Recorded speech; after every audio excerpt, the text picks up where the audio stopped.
protection that we make out of Hypalon material.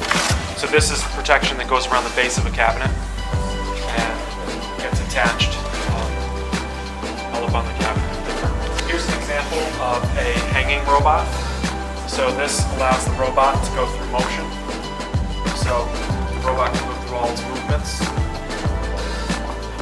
And then the suit also, on this hanging suit, the suit also will drain out the bottom. All of our suits have a nylon inner layer, which makes it really smooth and fast on the robot. On this particular one, we have a fiberglass spine. Inside of this rib is a fiberglass rod, much like a tent pole. And so that allows us to eliminate the weight of the suit from the robot.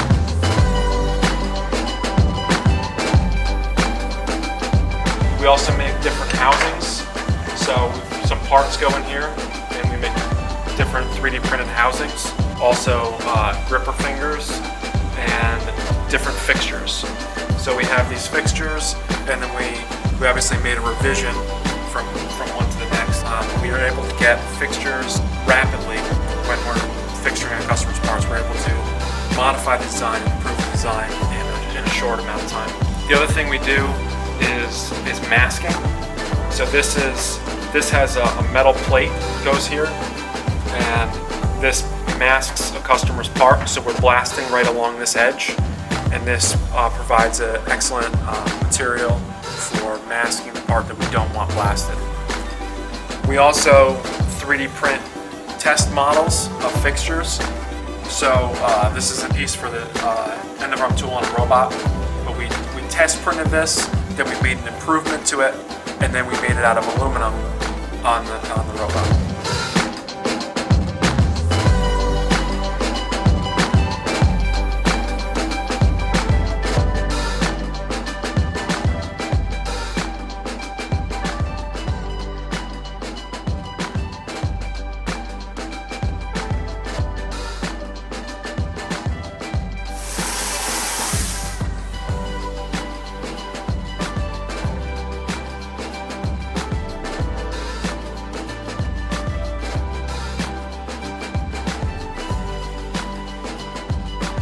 So we 3D print a dummy, we finish the 3D print, and then we pour a mold.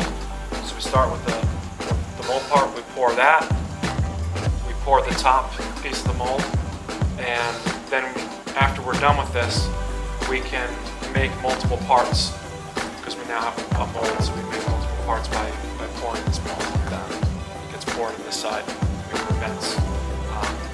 But it basically it's a flexible urethane mold in order to do low volume, flexible urethane mold for low volume production of fixtures.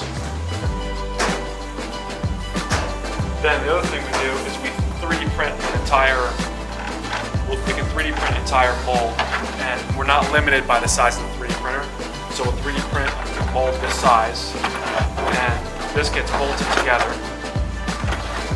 It gets bolted together like that. And then once we open that up, we get this part out.